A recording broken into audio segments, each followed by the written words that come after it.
नमस्कार साथियों, मैं प्रियंका और आप देख रहे हैं हमारा YouTube channel Aviraj IAS academy.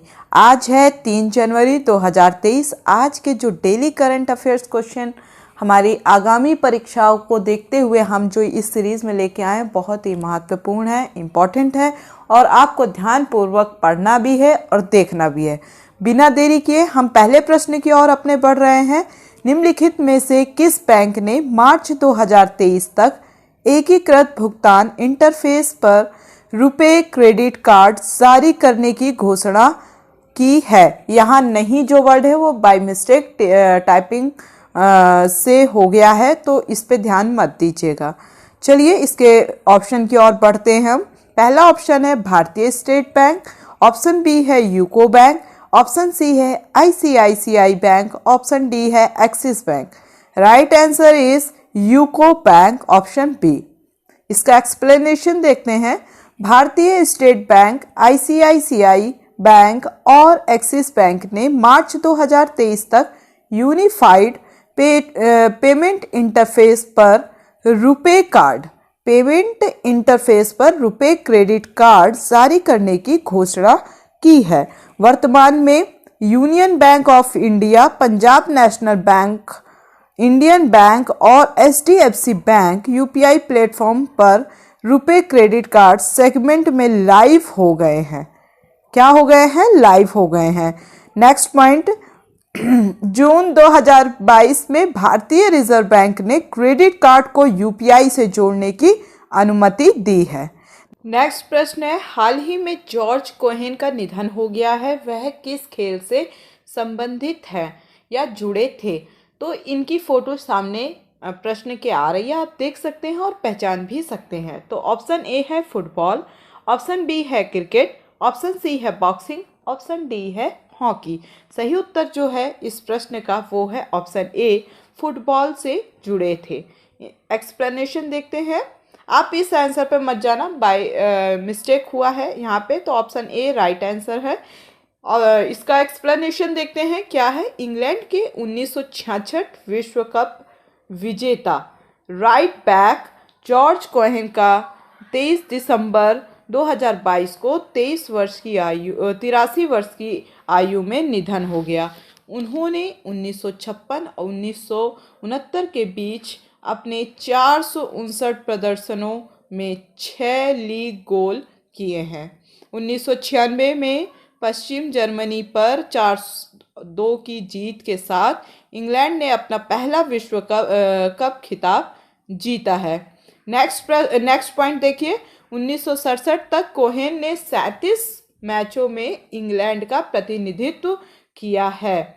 हमारे ये क्वेश्चन बाइलैंग्वेज है, हिंदी इंग्लिश दोनों में है, तो दोनों ही प्रकार के छात्रों को जो इंग्लिश मीडियम के हैं और हिंदी मीडियम के हैं उन्हें किसी प्रकार की समस्या नहीं होनी चाहिए। यदि होती भी है प्रश्नों को समझने में तो आप कमेंट सेक्शन बॉक्स में कमेंट करके पूछ भी सकते हैं।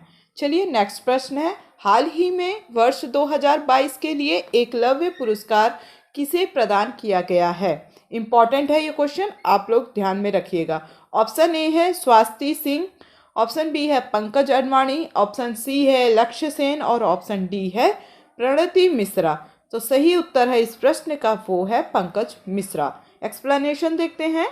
वर्ष 2022 के लिए एकलव्य पुरस्कार 24 दिसंबर 2022 को साइकिलिस्ट स्वाति सिंह को प्रदान किया गया है। यह पुरस्कार युवा खेल प्रतिभाओं को प्रोत्साहित करने के लिए प्रतिवर्ष दिया जाता है।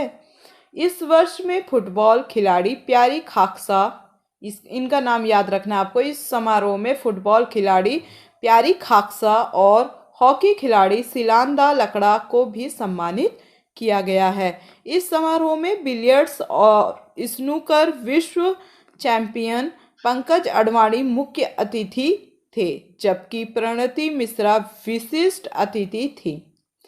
नेक्स्ट प्रश्न, दिसंबर 2022 में घोषित टेस्ट एटलस अवार्ड्स के अनुसार 2022 के लिए दुनिया के सर्वश्रेष्ठ व्यंजनों की सूची में भारत का स्थान क्या है? महत्वपूर्ण है क्वेश्चन, याद रखिएगा। ऑप्शन ए है 5वां, ऑप्शन बी है 15वां, ऑप्शन सी है 25वां, ऑप्शन डी है 35वां। Right answer is option A 5वां। 5th नंबर का है, तो आगे एक्सप्लेनेशन देखते हैं। दिसंबर 2022 में घोषित टेस्ट एटलस अवार्ड्स के अनुसार भारत 2022 के लिए दुनिया के सर्वश्रेष्ठ व्यंजन की सूची में 5वें स्थान पर है। कितने स्थान पर है? 5वें स्थान पर है, जबकि शीर्ष स्थान इटली द्वारा हासिल किया गया है। ग्रीस दूसरे नंबर पर है और तीसरे नंबर पर स्पेन है और चौथे नंबर पे जापान और आखिरी में 5वें नंबर पे हमारा भारत।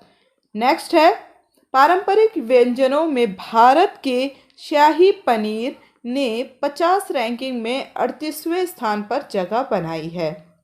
नेक्स्ट प्रश्न, हाल ही में भोपाल में आयोजित छठी एलीट, कौन सी एलीट है ये? छठी एलीट राष्ट्रीय महिला मुक्केबाज चैंपियन 2022 में किसने स्वर्ण पदक जीता है? मोस्ट भी इम्पॉर्टेंट कि आपको ये प्रश्न याद रखना है। चलिए, इसमें ऑप्शन है निकहत जरीन, ऑप्शन बी है लवलीना बोरगोहेन, ऑप्शन सी है इसमें मंजू रानी, ऑप्शन डी है अनामिका। इसका जो राइट आंसर है वो है option A Nikhat Zareen. Explanation इस प्रश्न का, विश्व चैंपियन निकहत जरीन और टोक्यो ओलंपिक की कांस्य पदक विजेता लवलीना बोरगोहेन ने 26 दिसंबर 2022 को भोपाल में छठी एलीट राष्ट्रीय महिला मुक्केबाजी चैंपियन में 2022 में अपने अपने भार वर्ग में स्वर्ण पदक जीता है। कौन सा पदक जीता है? स्वर्ण पदक जीता है। रेलवे टीम 10 पदकों के साथ पदक तालिका में शीर्ष पर रही, जबकि मध्य प्रदेश और हरियाणा क्रमशः दूसरे और तीसरे स्थान पर रहे। नेक्स्ट प्रश्न है, वर्ल्ड इकोनॉमी लीग टेबल शीर्षक वाली रिपोर्ट के अनुसार भारत किस वर्ष तक तीसरी सबसे बड़ी अर्थव्यवस्था बन जाएगा? मोस्ट भी इम्पॉर्टेंट, याद रखिएगा। ऑप्शन ए है 2029 तक यानी 2029 तक, बी है 2037, सी है ऑप्शन 2042 और डी ऑप्शन है 2045। तो इसका सही उत्तर है ऑप्शन सी, ऑप्शन बी 2037 तक। इसका एक्सप्लेनेशन देखते हैं। फर्स्ट पॉइंट है, यूके स्थित centre for economics and business research ने दिसंबर 2022 में भविष्यवाणी की थी कि भारत 2037 तक तीसरी सबसे बड़ी अर्थव्यवस्था बन जाएगा। इसकी वार्षिक रिपोर्ट जिसका शीर्षक है वर्ल्ड इकोनॉमी लीग टेबल है, इम्पॉर्टेंट है, याद रखना ये पॉइंट, ठीक है। क्या है शीर्षक? वर्ल्ड इकोनॉमी लीग टेबल वैश्विक स्तर पर व्यापक आर्थिक विकास को ट्रैक करती है। नेक्स्ट पॉइंट इज, इसके अनुसार 2022-2023 में भारतीय अर्थव्यवस्था में 6.8% वृद्धि अनुमानित है। नेक्स्ट पॉइंट, अगले 5 वर्षों में भारत की वार्षिक आर्थिक वृद्धि औसतन 6.4% अनुमानित है। याद रखना ये लाइन, ठीक है। चलिए नेक्स्ट प्रश्न में आगे बढ़ते हैं। भारत ने 20 से 25 दिसंबर 2022 तक संयुक्त अरब अमीरात के शारजाह में आयोजित तीरंदाजी एशिया कप 2022 चरण 3 में कितने पदक जीते हैं? ऑप्शन ए है 7 पदक, ऑप्शन बी है 9 पदक, ऑप्शन सी है 10 पदक और ऑप्शन डी है 13 पदक। Right answer is option C 10 पदक, ठीक है, 10 पदक। एग्जाम्पल इसका एक्सप्लेनेशन देखते हैं। भारतीय तीरंदाजों ने 20 से 25 दिसंबर 2022 तक शारजाह संयुक्त अरब अमीरात में आयोजित तीरंदाजी एशिया कप 2022 चरण 3 में शीर्ष स्थान हासिल किया है। भारत ने 10 पदक जीते हैं, जिसमें 5 स्वर्ण पदक है, 3 रजत और 2 कांस्य पदक है। नेक्स्ट पॉइंट, तीरंदाजी एशिया कप 2022 चरण 3 में भारत के 10 पदकों में से 7 कंपाउंड तीरंदाजों द्वारा जीते गए हैं। एशियाई तीरंदाजी चैंपियन 1980 में शुरू हुई और इसे पहली बार भारत में आयोजित किया गया था। कहाँ किया गया था? ये शुरू हुई थी एशियाई तीरंदाजी चैंपियनशिप 1980 में और सबसे पहले ये भारत में आयोजित की गई थी। नेक्स्ट प्रश्न है, विज्ञान और प्रौद्योगिकी मंत्रालय ने घोषणा की है कि कितने स्टार्टअप्स को दिसंबर 2022 में स्थायी समाधान विकसित करने वाले इनोवेटर्स के लिए उत्पाद त्वरक कार्यक्रम के लिए चुना गया। इसका ऑप्शन देखते हैं, 9 स्टार्टअप्स, ऑप्शन बी है 10 स्टार्टअप्स, ऑप्शन सी है 12 स्टार्टअप्स और ऑप्शन डी है 15 स्टार्टअप्स। तो सही उत्तर जो है इस प्रश्न का वो है 15 startups.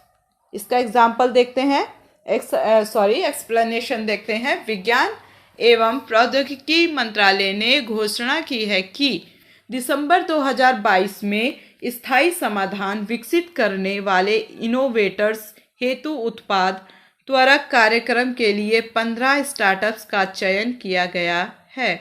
Startups incubation and innovation centre ने निर्माण त्वरक कार्यक्रम लॉन्च किया। यह आईआईटी कानपुर द्वारा शुरू किए गए विनिर्माण त्वरक कार्यक्रम का पहला समूह है। नेक्स्ट प्रश्न, केंद्रीय रक्षा मंत्रालय ने चीन और पाकिस्तान की सीमाओं पर तैनात की जाने वाली लगभग कितनी प्रलय बैलिस्टिक मिसाइलें खरीदने के प्रस्ताव को मंजूरी दी है? ऑप्शन ए है 120 प्रलय बैलिस्टिक मिसाइल, ऑप्शन बी है 125 प्रलय बैलिस्टिक मिसाइल, ऑप्शन सी है 130 प्रलय ballistic missile and option D 135 प्रलय ballistic missile. Option A right answer 120 प्रलय बैलिस्टिक मिसाइल। एक्सप्लेनेशन देखते हैं, इसका व्याख्या देखते हैं। केंद्रीय रक्षा मंत्रालय ने 25 दिसंबर 2022 को चीन और पाकिस्तान की सीमाओं पर तैनात की जाने वाली लगभग 120 प्रलय बैलिस्टिक मिसाइल को खरीदने के प्रस्ताव को मंजूरी दी। इस मिसाइल को पहले भारतीय वायुसेना और फिर भारतीय सेना में शामिल किया जाएगा। यह सतह से सतह पर मार करने वाली कम दूरी की बैलिस्टिक मिसाइल है जिसे DRDO द्वारा युद्ध के मैदान में उपयोग के लिए विकसित किया गया है। इसकी रेंज 150 से 500 किलोमीटर है। नेक्स्ट प्रश्न, हाल ही में किस IIT के शोधकर्ताओं ने एक कृत्रिम हृदय विकसित किया है जो हृदय संबंधी समस्याओं से पीड़ित लोगों के लिए मददगार साबित होगी? ऑप्शन ए है IIT जोधपुर, ऑप्शन बी है IIT कानपुर, ऑप्शन सी है IIT दिल्ली और ऑप्शन डी है IIT Roorkee. Option B is right answer, IIT Kanpur. Explanation देखते हैं। IIT कानपुर के शोधकर्ताओं ने एक कृत्रिम हृदय विकसित किया है जो हृदय संबंधी समस्याओं से पीड़ित लोगों के लिए मददगार साबित होगा। ट्रायल में सफलता मिलने के बाद अगले 2 साल में अगले 2 सालों में इंसानों में ट्रांसप्लांटेशन किया जा सकेगा। मरीज की परेशानी कम करने के लिए कृत्रिम हृदय विकसित किया जा रहा है। भारत 80% उपकरण और इम्प्लांट विदेशों से आयात करता है। नेक्स्ट प्रश्न है, फोर्ब्स की दुनिया की सबसे अधिक कमाई करने वाली महिला एथलीटों की वार्षिक सूची में शीर्ष 25 में शामिल होने वाली एकमात्र भारतीय खिलाड़ी कौन बनी? ऑप्शन ए है PV Sindhu, option B Harmanpreet Kaur, option C है साइना नेहवाल और ऑप्शन डी है हिमा दास। सही उत्तर है ऑप्शन ए PV सिंधु। ये इंपॉर्टेंट है प्रश्न, याद रखना, ठीक है। फिर बाद में मत बोलना कि क्वेश्चन समझ में नहीं आया और क्या कहते हैं आपको पढ़ाया नहीं गया, तो पढ़ाया सब जा रहा है, ये याद रखना। चलिए आगे बढ़ते हैं। भारत की बैडमिंटन स्टार PV सिंधु की फोर्ब्स की दुनिया की सबसे ज़्यादा कमाई करने वाली महिला एथलीटों की वार्षिक सूची के शीर्ष 25 में शामिल होने वाली एकमात्र भारतीय खिलाड़ी हैं। और जो 25 महिला थी शामिल हुई थी इस सूची में, शीर्ष 25 महिलाएं, उनमें भी PV सिंधु का जो नंबर है, स्थान है, वो है 12। यानी 12वें स्थान पर शामिल हैं। लगातार तीसरे वर्ष ओसाका फोर्ब्स की दुनिया की सबसे ज़्यादा कमाई करने वाली महिला एथलीटों की वार्षिक सूची में सबसे ऊपर हैं। उन्होंने 2022 में बर्मिंघम में राष्ट्रमंडल खेलों में एकल स्वर्ण पदक जीता था। एकल स्वर्ण और युगल रजत जीता था। साहित्य अकादमी ने 22 दिसंबर 2022 को कितनी भारतीय भाषाओं में साहित्य अकादमी पुरस्कार 2022 के विजेताओं की घोषणा की है? ऑप्शन ए है 20 भाषा, ऑप्शन बी है 21 भाषा, ऑप्शन सी है 22 भाषा और ऑप्शन डी है इसमें 24 भाषा। तो सही उत्तर है ऑप्शन डी 24 भाषा। एक्सप्लेनेशन: साहित्य अकादमी ने 22 दिसंबर 2022 को 24 भारतीय भाषाओं में साहित्य अकादमी पुरस्कार 2022 के विजेताओं की घोषणा की है। उपन्यासकार अनुराधा रॉय, तमिल लेखक एम राजेंद्रन उन 23 साहित्यकारों में शामिल है जिन्हें 2022 के लिए साहित्यिक अकादमी पुरस्कार से सम्मानित किया गया। विजेताओं में कविता की 7 पुस्तकें, 6 उपन्यास, 2 लघु कथाएं हैं। कितनी हैं? 7 पुस्तकें हैं, जिसमें 7 पुस्तकें कविता की हैं, 6 उपन्यास, 2 लघु कथाएं, 3 ड्रामा नाटक, 2 साहित्यिक आलोचना और एक आत्मकथात्मक निबंध शामिल हैं। नेक्स्ट प्रश्न है, हाल ही में नई दिल्ली के जवाहरलाल नेहरू स्टेडियम में उत्तर पूर्व महोत्सव का कौन सा संस्करण शुरू हुआ है? ऑप्शन ए है, ये इंपॉर्टेंट है, देखिए मैं पहले ही बता दे रही हूँ, याद रखिएगा। इंपॉर्टेंट वैसे सारे क्वेश्चन है, लेकिन इनमें भी कौन सा ज़्यादा इंपॉर्टेंट है वो चीज़ मैं पहले बता दे रही हूँ आप लोगों को। हाल ही में नई दिल्ली फिर से मैं क्वेश्चन रीड कर रही हूँ। हाल ही में नई दिल्ली के जवाहरलाल नेहरू स्टेडियम के उत्तर पूर्व महोत्सव का कौन सा संस्करण शुरू हुआ है? ऑप्शन ए है 8वां, ऑप्शन बी है 9वां, ऑप्शन सी है 10वां, ऑप्शन डी है 12वां। Right answer is option C 10वां। एक्सप्लेनेशन देखते हैं। हाल ही में नई दिल्ली के जवाहरलाल नेहरू स्टेडियम में नॉर्थ ईस्ट फेस्टिवल का 10वां संस्करण शुरू हुआ है। इसका उद्देश्य उत्तर पूर्व क्षेत्र के विविध जीवन, संस्कृति, परंपराओं और पर्यटन को बढ़ावा देना। एमएसएमई मंत्री नारायण राणे ने नॉर्थ ईस्ट फेस्टिवल में एमएसएमई प्रदर्शनी का उद्घाटन किया है। केंद्रीय मंत्री सर्बानंद सोनोवाल द्वारा नो योर, ये पॉइंट याद रखना, केंद्रीय मंत्री सर्बानंद सोनोवाल द्वारा नो योर नॉर्थ ईस्ट नामक एक पुस्तिका का विमोचन भी किया गया है। नेक्स्ट प्रश्न है, और ये इस सीरीज का लास्ट प्रश्न है, इम्पॉर्टेंट भी है और साथ ही साथ आपको पूरे प्रश्न कैसे लगे ये कमेंट सेक्शन बॉक्स में कमेंट करके बताना है। वीडियो कैसी लगी ये भी बताना है लाइक करके, और हाँ, चैनल में नए हैं तो चैनल को फटाफट से सब्सक्राइब जरूर कर दीजिएगा। लास्ट क्वेश्चन है, वैज्ञानिकों ने कोरल लार्वा को जमाने और स्टोर करने के लिए एक नई तकनीकी की खोज की। उस तकनीकी का नाम क्या है? ये पूछता है क्वेश्चन में और पूछेगा, 101% है, याद रखिएगा। ऑप्शन ए है क्रियोसेस, ऑप्शन बी है क्रायोमैस, ऑप्शन सी है मैस क्रियो और ऑप्शन डी है इनमें से कोई भी नहीं। Right answer is option B cryomass. चलिए एक्सप्लेनेशन देखते हैं।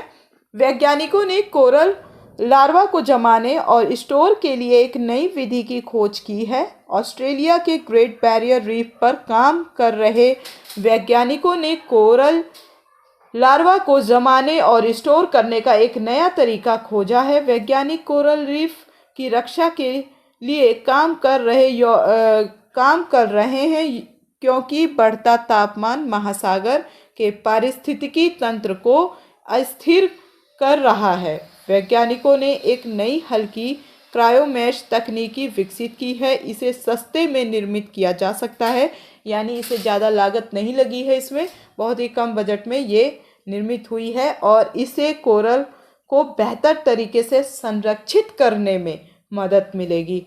स्मिथसोनियन नेशनल जू और conservation biology institute, the great barrier reef foundation और टारोंगा कंजर्वेशन सोसाइटी ऑस्ट्रेलिया परीक्षण में शामिल हैं। चैनल में नए हैं, लास्ट बार मैं फिर से बोल रही हूँ, इस सीरीज में चैनल में नए हैं तो सब्सक्राइब कर दीजिए, जिससे कि आने वाली नेक्स्ट वीडियो का लाभ आप लोगों तक पहुंच पाए। और हाँ, ज़्यादा से ज़्यादा शेयर इसलिए कीजिए कि सही ज्ञान, सही नॉलेज बच्चों तक पहुंच पाए।